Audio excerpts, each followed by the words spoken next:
Because I think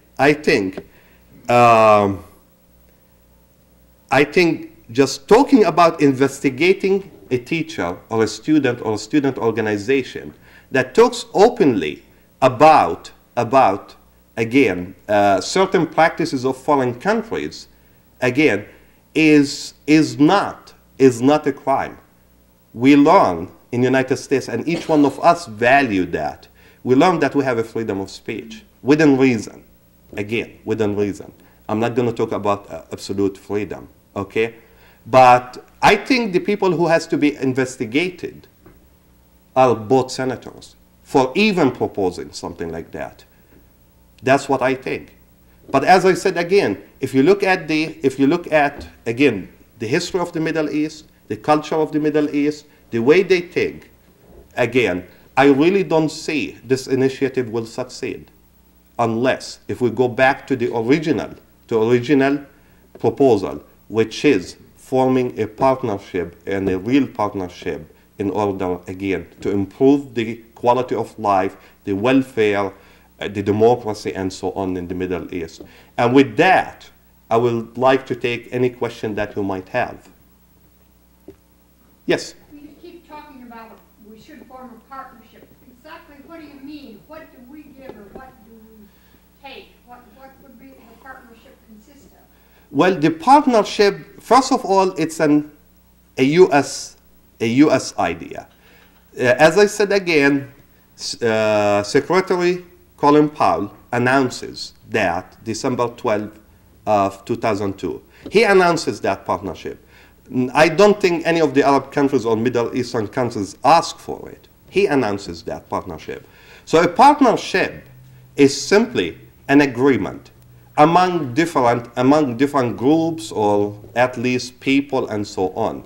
So for me, in order to consider this as a true partnership, we in the United States needs to sit with the Middle East people, political leaders, opposition, government representative, and so on, and discuss the whole issue or the whole initiative rather than say, okay, that's what we like you to do.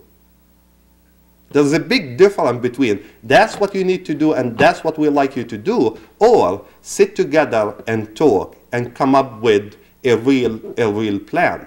You know, nobody knows about the Middle East more than the Middle East people. Okay? Nobody knows about America more than Americans people. And that's logical and common sense. So we need to sit with the Middle Eastern countries. And when I say that, I don't mean only the government. I don't mean the presidents of each country. I would like to see us sitting with government, NGOs, oppositions, people, and talk to them. And somehow come up with a plan that will be accepted, given the fact that, again, as I said, given the fact that the Middle Eastern culture is relatively speaking, different than our culture here in the United States. So we need to understand the culture. You see, one of the things Tom mentioned when he introduces me, you know, I visited 14 countries so far. And I just came back last week from a trip to Ukraine. I went and spent 2 weeks teaching at a university there. And you know, every time I want to travel to a new country, I spend some time reading about the culture in that country, reading about different things about that country. Because I don't want to go there and insult anybody.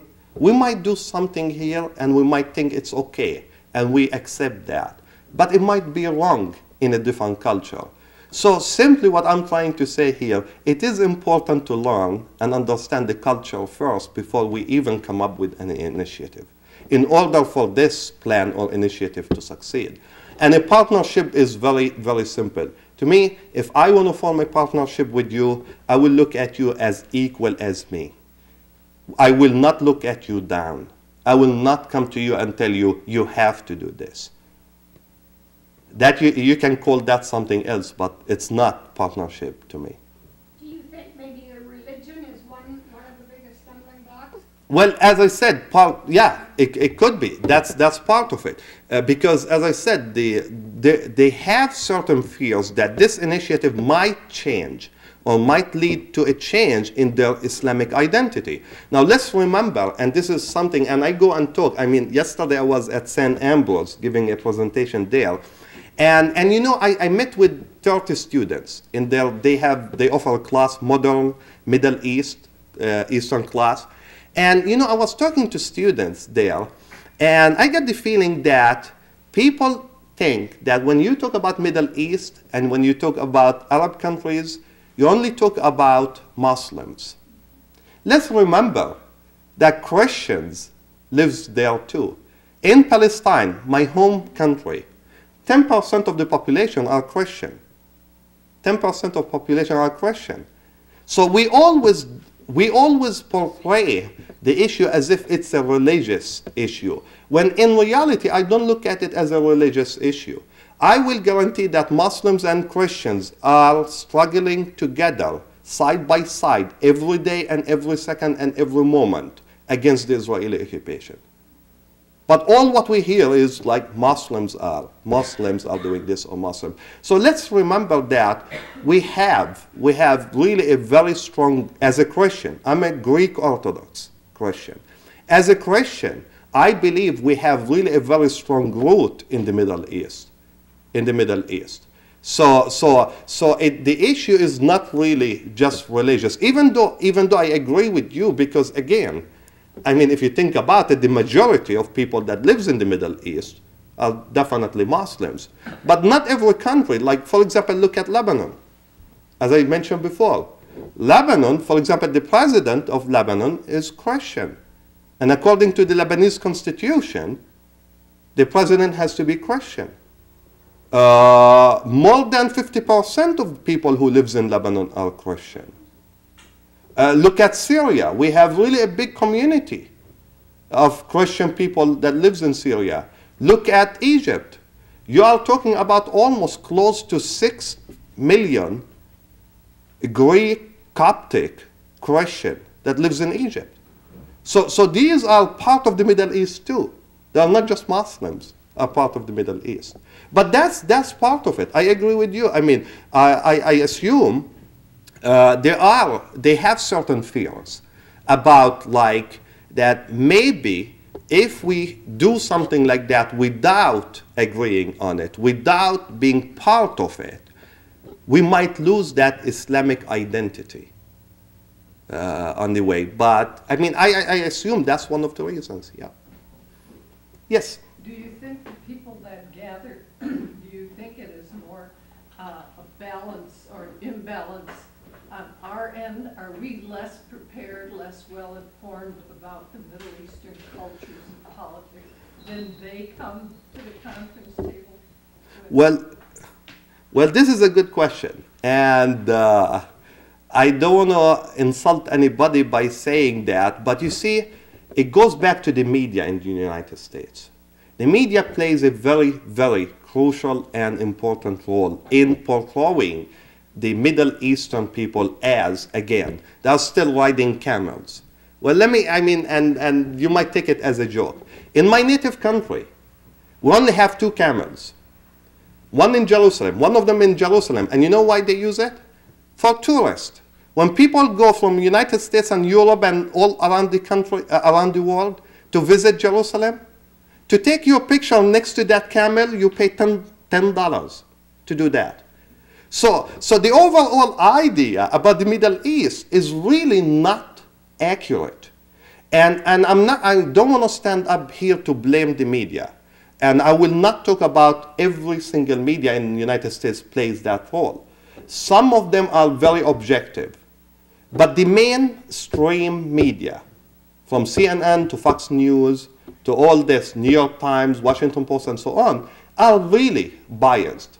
Are really biased in a sense that they are not portraying, again, the real issue and the real problems as it is, and being objective about it. And you know, and I know, big part of it is the lobby, the lobbyists in the United States, and who owns the media and who has the money or the amount of money to spend more and more and more in order to get their voice heard, and the other voice unfortunately disappear. But media plays a very important role. The other thing is, I mean, we as people of this great country have also to be responsible too. There's nobody can tell you not to look into sources other than CNN and Fox News, for example. You know, I always tell people, and as I said, I go and talk a lot. I mean, I travel all over the United States to talk. And I tell people, you know, sometimes I get more objective in news from, let's say, Haaretz, which is an Israeli newspaper, than CNN or Fox News in regard to Palestinian-Israeli conflict. And it's sad to say that. It is sad to say that.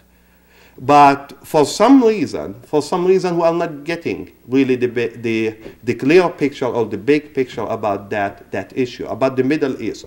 One of the things that I really appreciate right now, that a lot of young people in the United States are trying their best to learn more about the Middle East.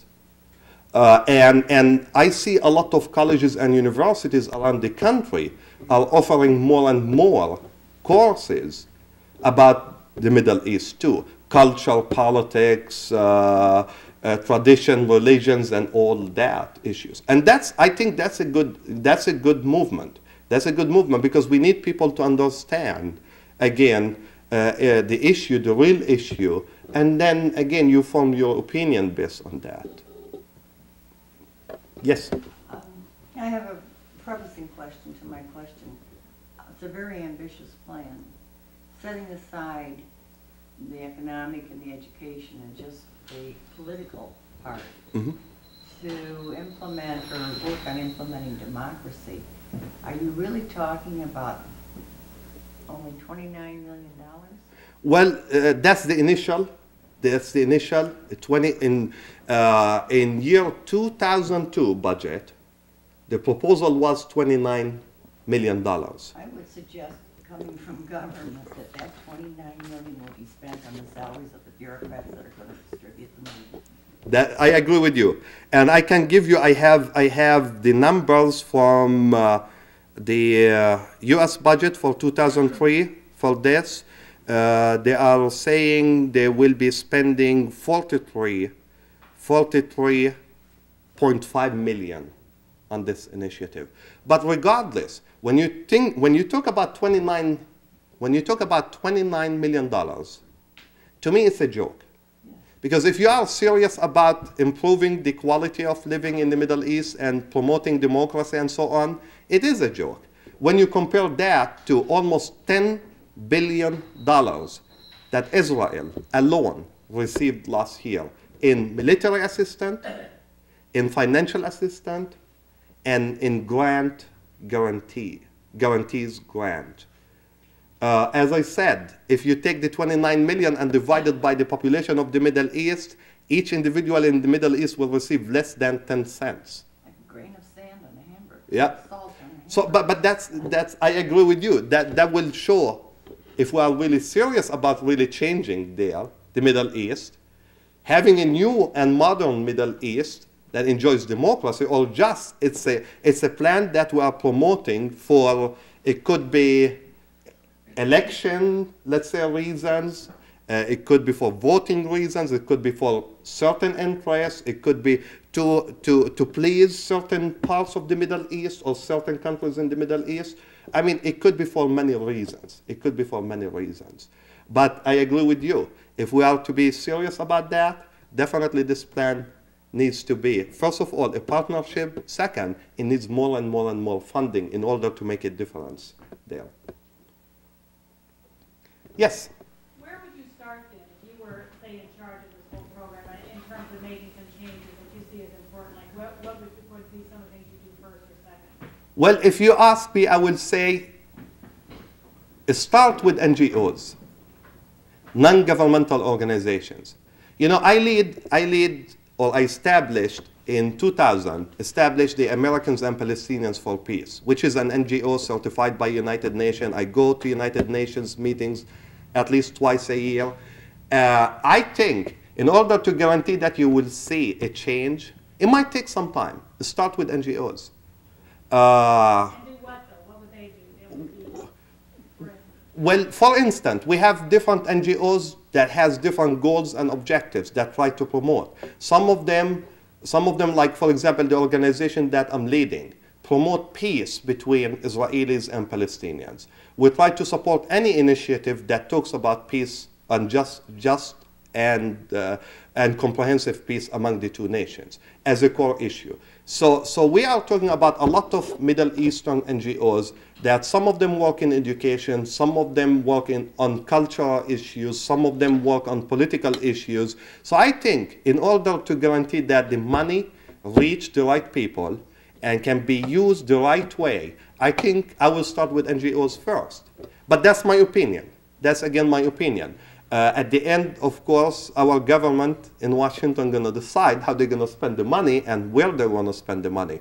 But again, I will remind everybody with very important point here that if we need to start a change in the Middle East, we have to start that change with our closest allies in the Middle East, Kuwait and Saudi Arabia.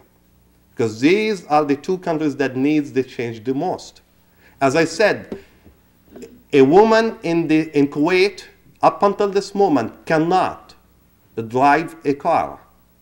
So part of this initiative, if you look at it, I mean, I have the full copy of the initiative. But if you look at the initiative, part of it talks about setting aside some fundings to guarantee that girls and women get enough education so that they can reach and participate in the political process. Now, do we have that problem, for example, in my native? The answer is no. Most probably if I mention a name right now of a woman that I call the Iron Lady, she reminded me always with Margaret Thatcher. She's a good friend of mine, Hanan Ashrawi. Well, I don't know how many of you are familiar with this name. Hanan Ashrawi is one of the strongest individuals that you can imagine among Palestinians. She's a woman. I went to Bethlehem University back home to work on my undergraduate degree.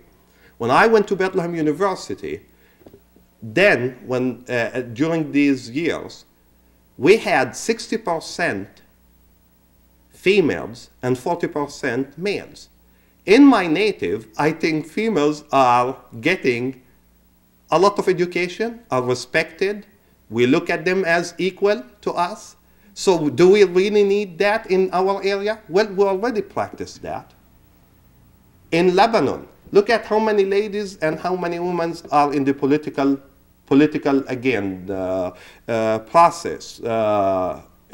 I mean, they are representative, some of them are even ministers and so on. So do they need that really? The answer is no. But let's look at Kuwait again, or Saudi Arabia. As I said, up until this moment, a woman cannot drive a car in Kuwait. So I think these are the ones that needs the change the most. But these are, sadly, these are our strongest allies in the Middle East. And as I said, just a week ago, we signed an agreement with Kuwait. And as a result of that agreement, Kuwait going to be our strategic ally in the Middle East outside NATO.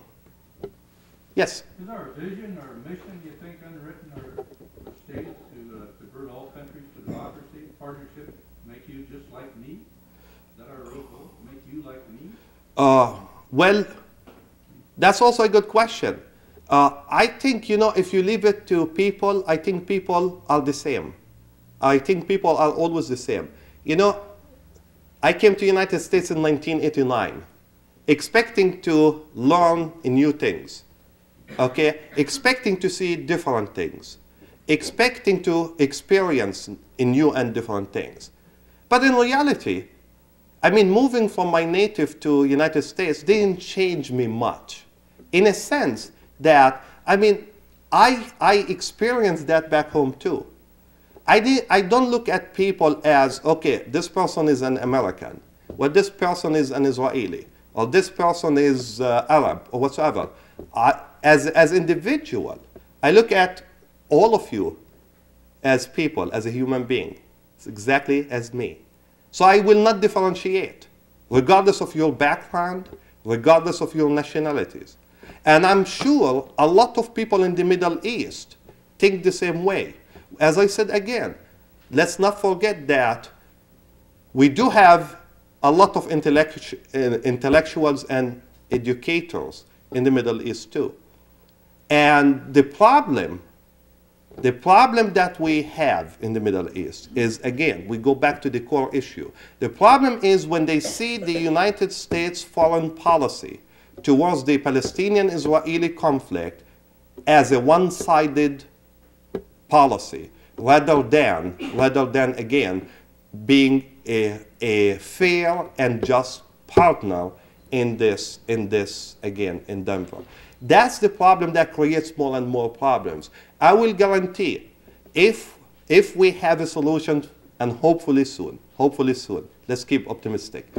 If we have a solution and a final solution for that conflict that started years and years and years ago, I will guarantee that the Middle East will become totally a different Middle East. And if we really want to see the Middle East totally different, let's work on this issue. Let's solve it. And let's be serious about it. Because believe it or not, Middle East will be different if we solve that issue. I agree with you about people being all the same, basically. But when we see some of the movies of the radical groups and the youngest boys with guns, eager to use them, and then we think, or I believe that the religious or cultural beliefs from these groups have been what influenced their moves. I don't think we have the same feeling over here. I don't think we could take a 12-year-old boy, strap a bomb to him and tell him to go on the bus and blow himself up. I don't think any kid here would be willing to do that. I might be wrong. But doesn't that come from the differences in culture and religion? Well, I will have two sets of answers for that. First of all, it is sad. I agree with you. It is sad. But let's again look into our policy towards the Middle East and who's encouraging these groups to become more stronger or have more influence among people. And this is a question that we have to answer. Even though there is no reason, to me as an individual, there's no reason that can justify killing, regardless if you are an Israeli, a Palestinian, an American, Russians, or whatsoever. I will not agree with anybody when it comes to that. That's one of the answers. But the other answer is, part of it is not just religion. Part of it is the daily basis or the daily life that these people has to go through. You know, people reach a point that there is no difference between being alive or not alive.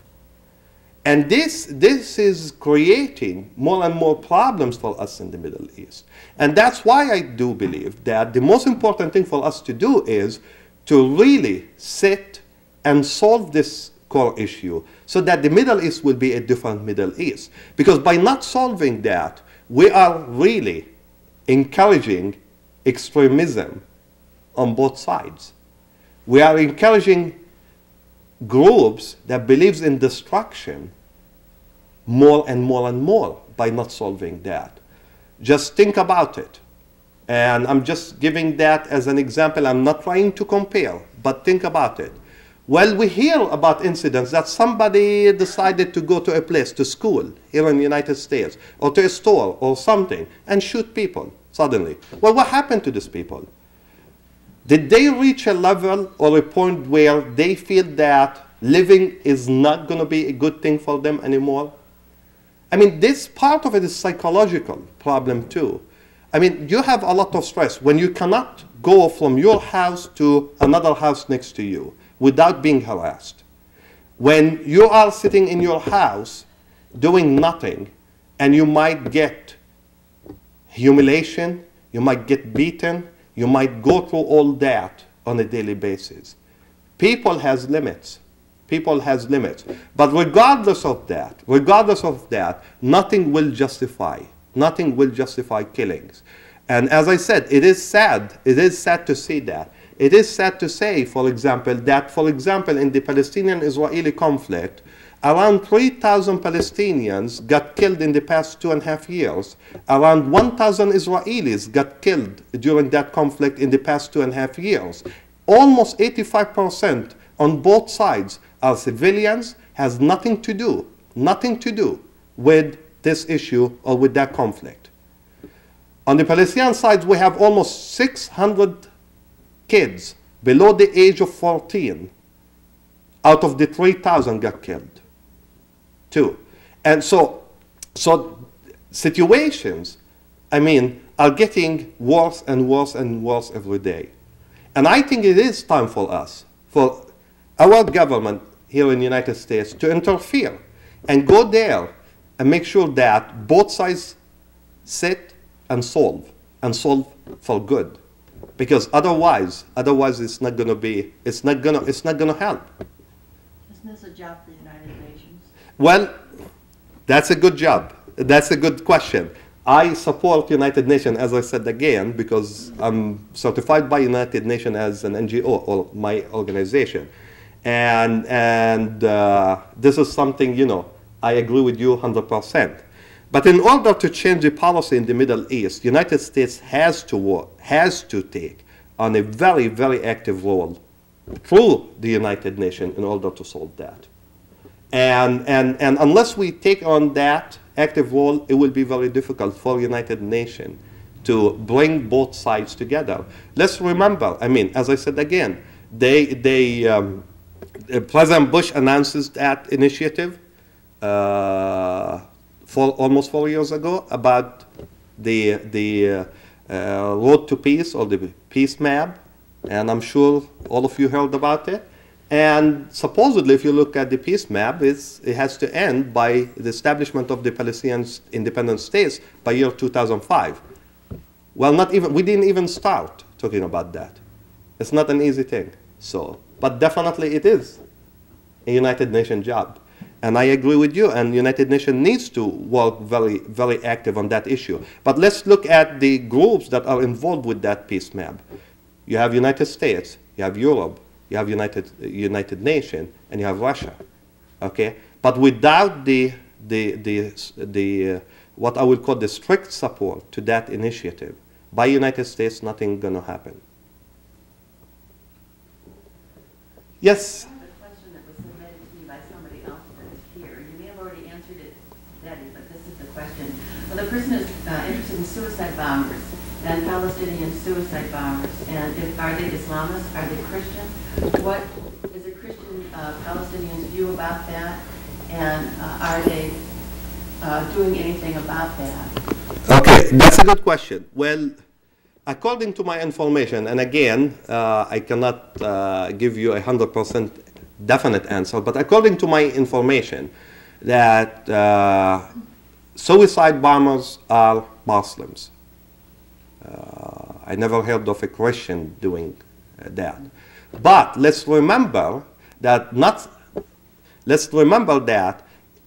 Christians are very, very, very active in that struggle against again the Israeli occupation. Christians struggle in a different way against the occupation. Okay, but regardless, as individual, I will condemn any act of terrorism against any civilians, regardless if they are Israelis or Palestinians. The Israeli government are committing a terrorist acts every day and every second against Palestinian civilians. We don't hear about it much on the news here. I was in Ukraine when Israel